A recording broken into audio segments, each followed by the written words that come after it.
Here's the scene. Moses. You guys have heard of Moses before, right? He's speaking to a group of people who have made it out of Egypt, who were passed through the waters, and they made it to the other side, right? And then he goes up to the mountain. God gives him the law, and he says, this is the law that these people are going to live by now. And he comes back from the mountain, and they go through the promised land. They spend 40 years wandering because they didn't get things right. And this is one of Moses' last words to these people. The book of Deuteronomy is Moses summarizing pretty much the rest of the Bible up until this point. You see, the people who he's speaking to in this moment are not the adults, because most of them have died at this point. He's speaking to 18, 19, 20-year-olds who were there when all of these things happened. But keep that in mind. Moses summoned all of Israel, and he said to them, Israel, listen to the statutes and ordinances I am proclaiming as you hear them today. Learn and follow them carefully. The Lord your God made a covenant with us at Horeb. He did not make this covenant with our fathers, but with all of us who are alive here today. The Lord spoke to you face to face from the fire on the mountain. At that time I was standing between the Lord and you to report the word of the Lord to you, because you were afraid of the fire and did not go up the mountain. And he said, I am the Lord your God, who brought you out of the land of Egypt, out of the place of slavery. Do not have any gods before me. Do not make an idol for yourself in the shape of anything in the heavens above, or the earth below, or the waters under the earth. You must not bow down to them or worship them, because I, the Lord your God, am a jealous God, punishing the children for the father's sin to the third and fourth generations of those who hate me, but showing faithful love to 1,000 generations of those who love me and keep my commandments. Do not misuse the name of the Lord your God, because the Lord will not leave anyone unpunished who misuses his name. Be careful to remember the Sabbath day, to keep it holy as the Lord your God has commanded you. You are to labor 6 days and do all your work, but the seventh day is a Sabbath to the Lord. You must not do any work, you, your son or daughter, your male or female slave, your ox or donkey, any of the livestock, or the foreigner who lives with you in your gates, so that your male and female slaves may rest as you do. Remember that you were a slave in the land of Egypt, and the Lord your God brought you out of there with a strong hand and an outstretched arm. That is why the Lord your God has commanded you to keep the Sabbath holy. Honor your father and mother, as the Lord your God has commanded you, so that you may live long and so that you may prosper in the land the Lord is giving you. Do not murder. Do not commit adultery. Do not steal. Do not give dishonest testimony against your neighbor. Do not covet your neighbor's wife or desire your neighbor's house, his field, his male or female slave, his ox or donkey, or anything that belongs to your neighbor. The Lord spoke these commands in a loud voice to your entire assembly from the fire, cloud, and thick darkness on the mountain. He added nothing more. He wrote them on 2 stone tablets and gave them to me. All of you approached me with your tribal leaders and elders when you heard the voice from the darkness, and while the mountain was still blazing with fire, you said, Look, the Lord our God has shown us his glory and greatness, and we have heard his voice from the fire. Today we have seen that God speaks with a person, and yet he still lives. 10 Commandments, you've heard that before, right? They've heard it before too. Way back in Exodus, we're in Deuteronomy. If you don't know your Bible, that's like book 2. We're in book 5 now. Why are you bringing this up again? I know what the 10 Commandments say. This is the young people of the people of Israel. These are the people who are now going to be entrusted with the future. And he goes back to the mountain and says, the 10 Commandments. Deuteronomy is a beautiful sermon from Moses, and this is what he talks about? I mean, really? That's the best you got? Except, there's a little bit of tweaks to the way he describes these 10 Commandments. And he reminds them of the situation. Pay attention to what he says here. Verse 5. At that time I was standing between you and the Lord to report the word of the Lord to you, because you were afraid of the fire and did not go up the mountain.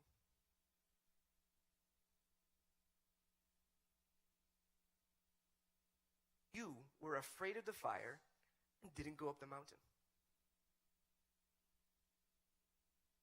Old man Moses here is saying, I went up the mountain by myself, but I didn't have to. All of you young, able-bodied people could have climbed that mountain with me, and you could have been in the fire with me. Instead, they were content to let someone else go for them. He says, you were afraid of the fire, and so I went by myself. And I was standing between the Lord and you, and I communicated what the Lord said to you for God. But it didn't have to be that way.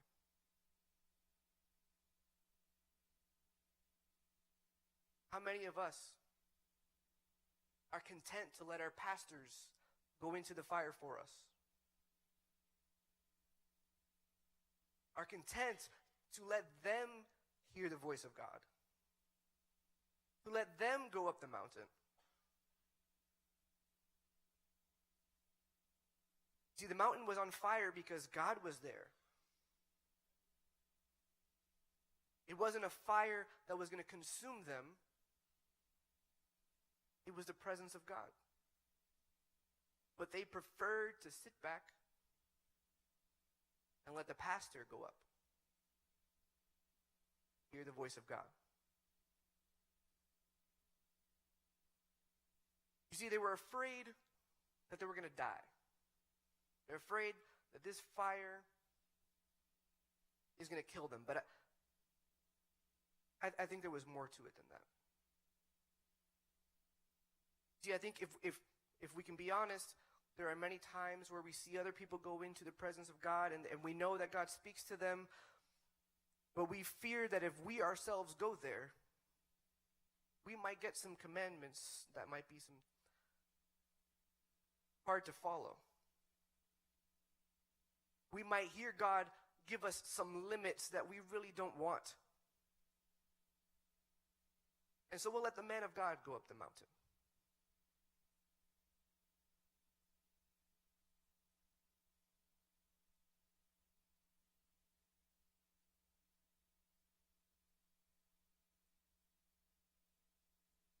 You and I are the future.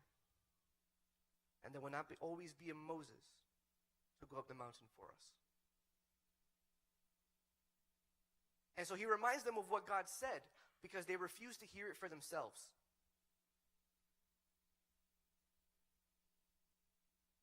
That's my first point. Don't be afraid to go up the mountain. Because the mountain is for you.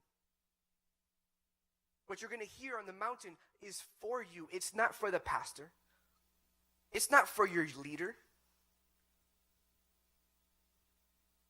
It's for all of us.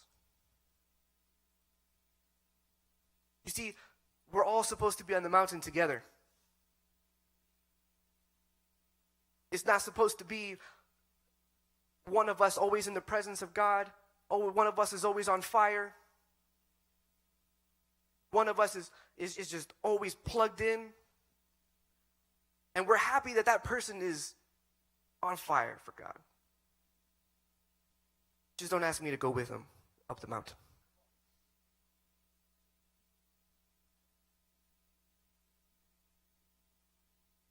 Second thing that Moses brings up, he says to them, remember what God told us. He said, there's a reason why you're following these laws. There's a reason why I'm giving this to you. And he says it's because you were once slaves in Egypt. And I set you free.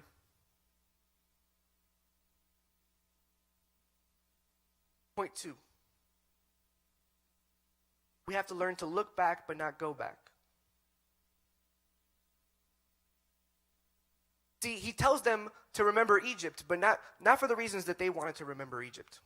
They wanted to remember Egypt because they wanted to go back there, because life was easier. But he tells them to look back for something different. You see, they had been slaves for so long, that they didn't know how to be free. And this is where the commandments come in. The commandments were to teach them how free people live. Because all they knew was slavery.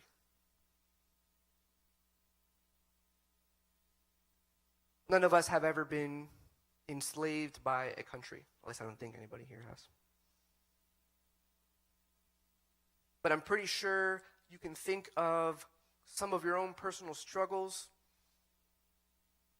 that have seemed like slavery.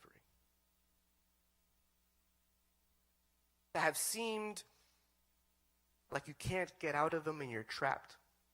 And then you come to church and you have an experience with God, but you don't know how to live in that freedom.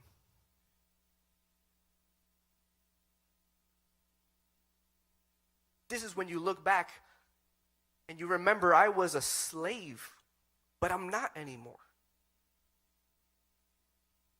And slaves don't get to live like free people do.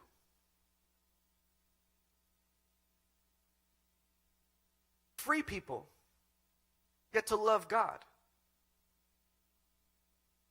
Free people get to love their neighbor and be a blessing to their neighbor. Slaves can't do that.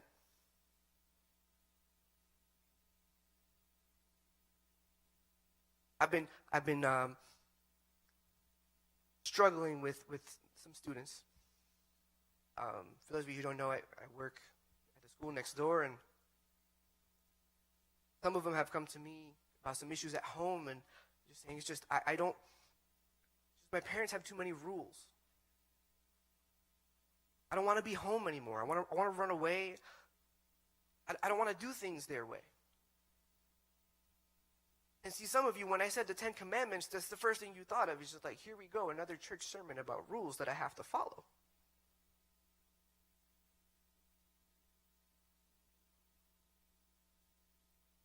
But if that's what you think, you're missing the entire point. These are not rules meant to limit you. These are rules meant to teach you that a free person lives like this. You see, because you've been slaved for so long that you don't know how to be free.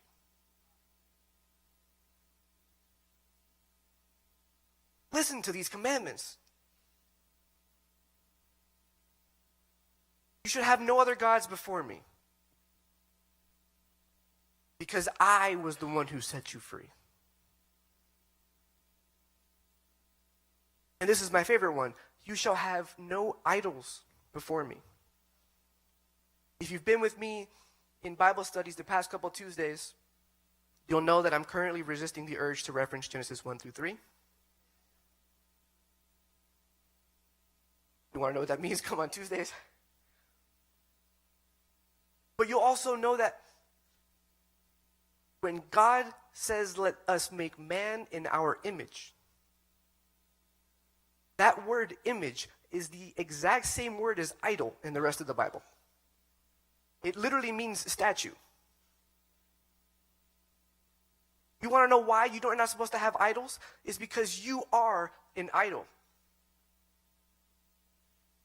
You want to know why you're not supposed to worship other things and have images of other things that you bow down to is because you are the image of God.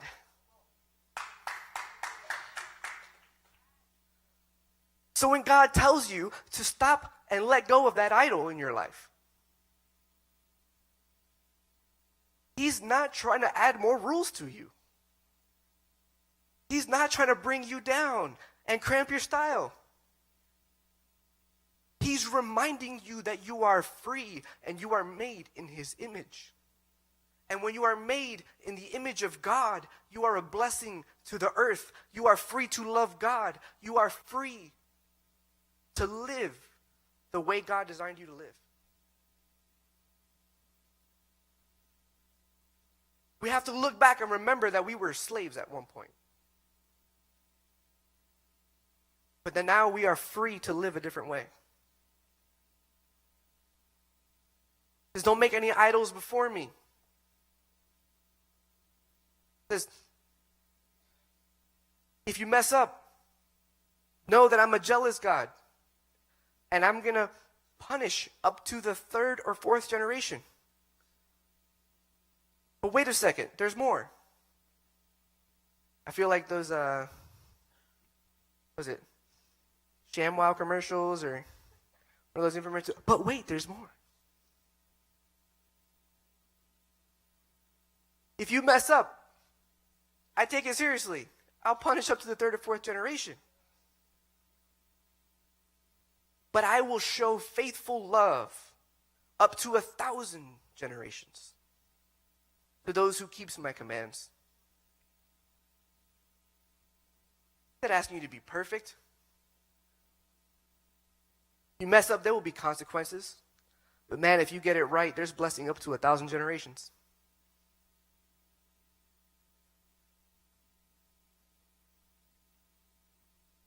Guess what he says right after that? I am the Lord your God who took you out of Egypt. And you'll hear that repeated throughout this chapter. I am the Lord your God who took you out of Egypt. Remember that.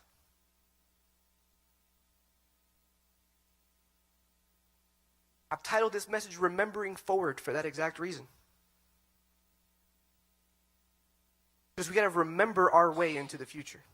It sounds weird. But the only way that you and I can actually be the future of the church is if we remember what was said on that mountain. And let me go a little bit deeper. We have to remember what was said on this mountain. Because we have had several Moseses come up to this mountain, hear from God, and speak. But it is close to being our turn to go into the promised land. But we can't go into the promised land living like slaves. Remember that you were once a slave, but God brought you out of Egypt.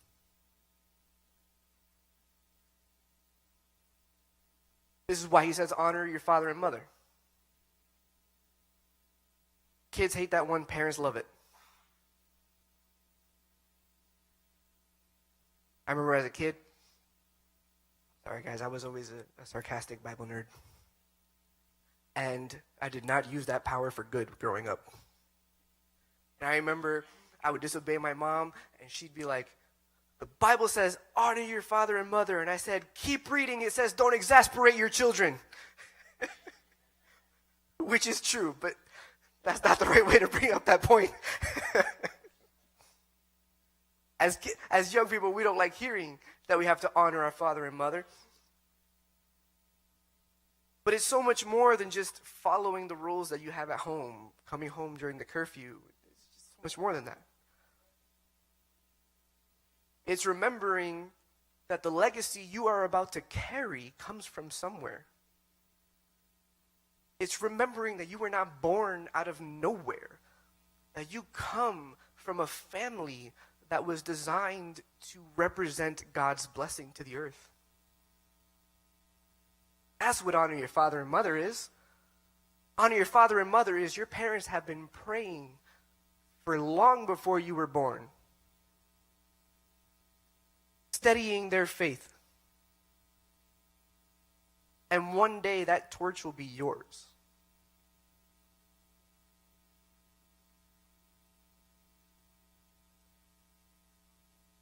Hopefully, you guys get the point of don't murder. That one shouldn't be a tough one. If it's tough for you, we'll talk afterward. Or maybe not, I'll just run away. Don't commit adultery. Don't steal. Don't lie about your neighbor. Notice the first 5 commandments were all about how we can love God. The next 5 commandments are all about how we can love each other. I didn't want to do it, but I'm going to do it. Genesis 3. What happens when we sin against God? What happens when we decide to look and decide good and evil for ourselves? We hide from God. Our relationship with God is now broken. Husband and wife look at each other, and instead of seeing love, they see shame. Brother and 2 brothers feel jealous, and one is killed. Guys, that's the 10 commandments. Don't kill. Don't adulter. The 10 commandments are trying to undo the sin in our lives. The 10 commandments are trying to undo the slavery that we are in because we decided to decide good and evil for ourselves.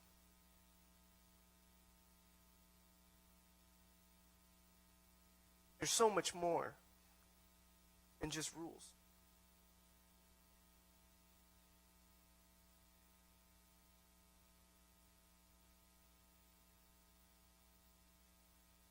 Third point.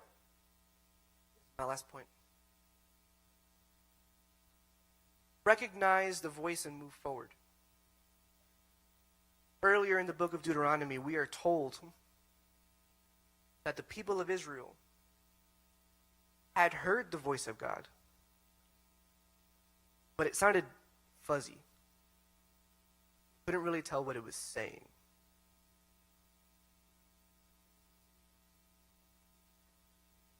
So that's why they sent Moses. Because they said, Moses, we know something's happened up there. We hear it, but we don't know what it's saying. Know what God sounds like.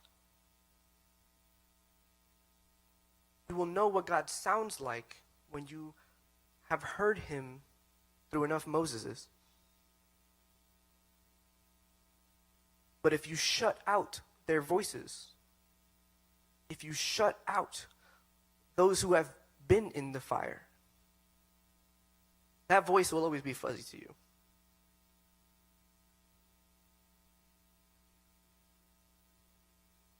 But you can dial in.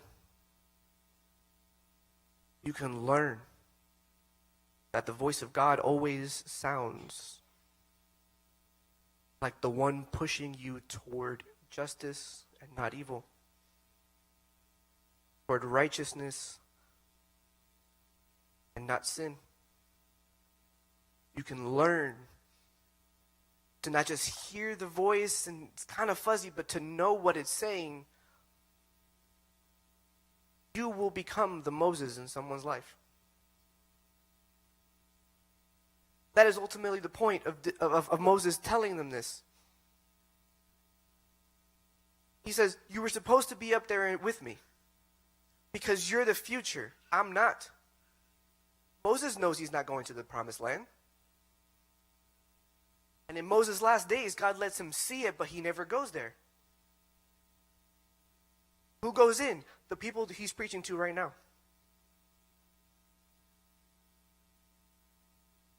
I will not always be able to go up to the mountain for you. So here's what God says. So when you hear things that sound like this, know that it is God. He's teaching them. So that they can all hear the voice.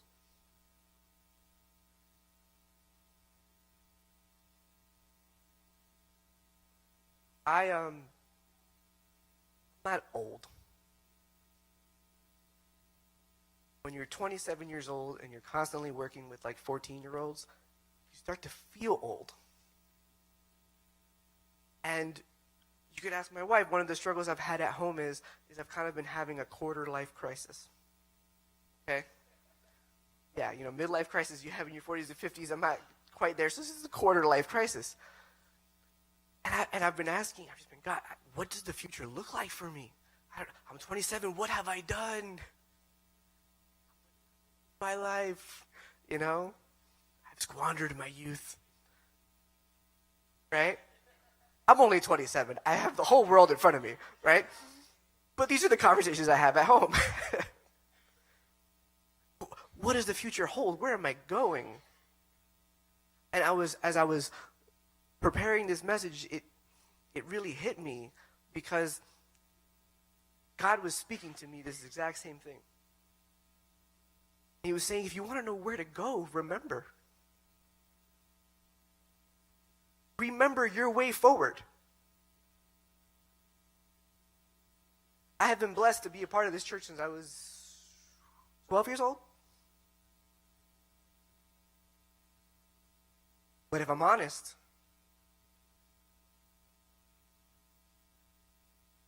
I've forgotten a lot. If I'm honest, there's so much that I've failed to remember.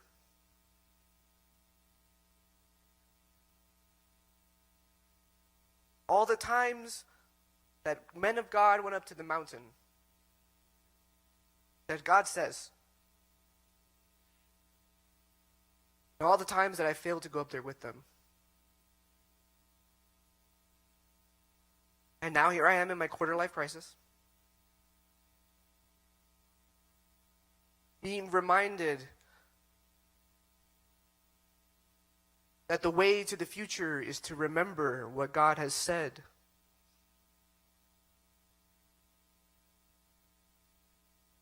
Matthew, you're the future. Karina, you're the future. Christian, you're the future. All of you are the future of this church, but of the church in general. There is a fallen world right outside those doors.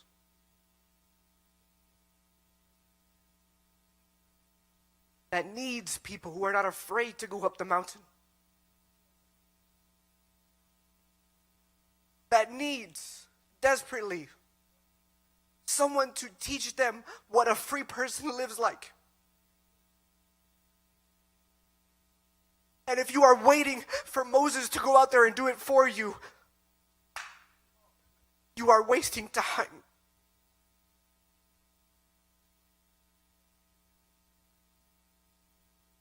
You are the one who will go to the promised land. Stop looking at Moses and waiting for him to do it for you.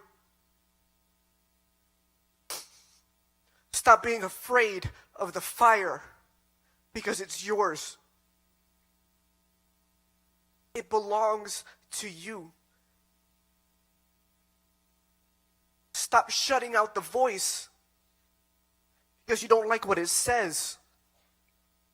But learn to hear the voice of God and then go and live like a free person so people can see.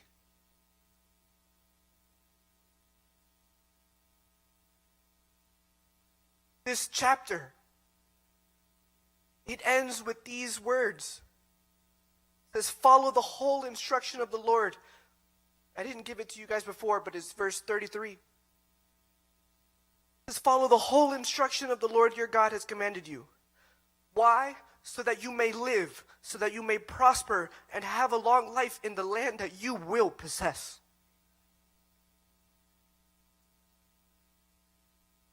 Listen to me. You will possess that land. And you will either create more slaves or you will teach people how to be free.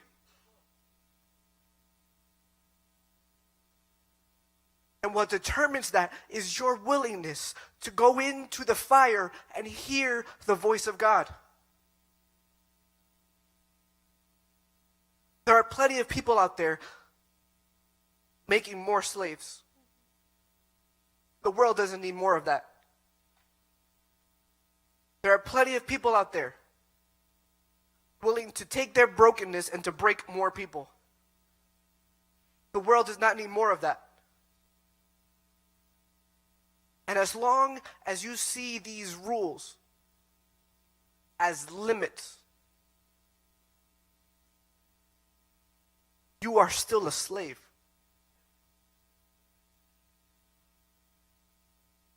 But let these words ring in your ears. I am praying that they keep you up at night. I am praying that in your everyday, God catches you with these words. You are no longer a slave. Stop making idols and start being my image.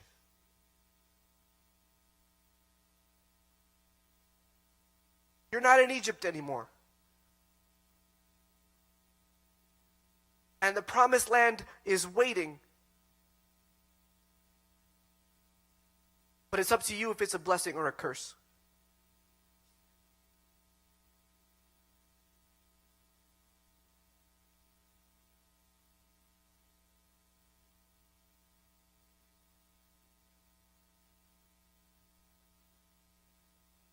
Time is now.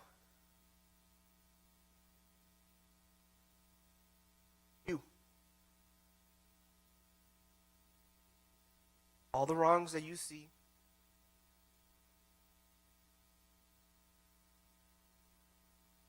all the things that you hear, that you know need to be fixed. But you're waiting for a politician. Waiting for your mom or dad. You're waiting for your teachers. When it's you. Stand to your feet.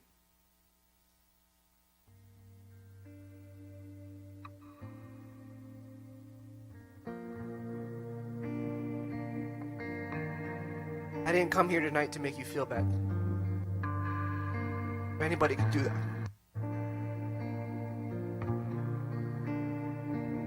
I didn't come tonight to tell you a sad story, make you cry. I came to remind you that you are free so that you can move forward. I came to remind you that there is a different way of life.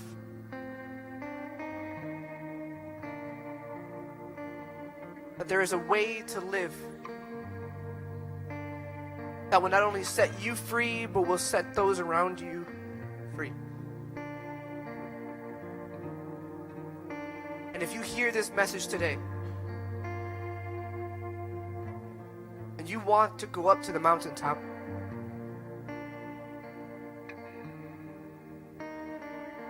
you want to hear the voice for yourself,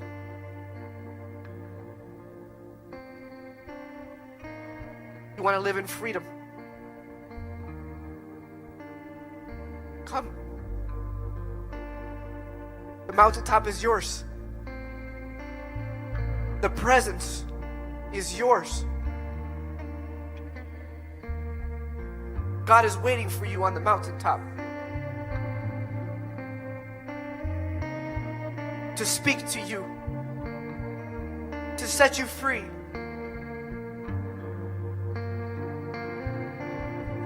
to show you the way.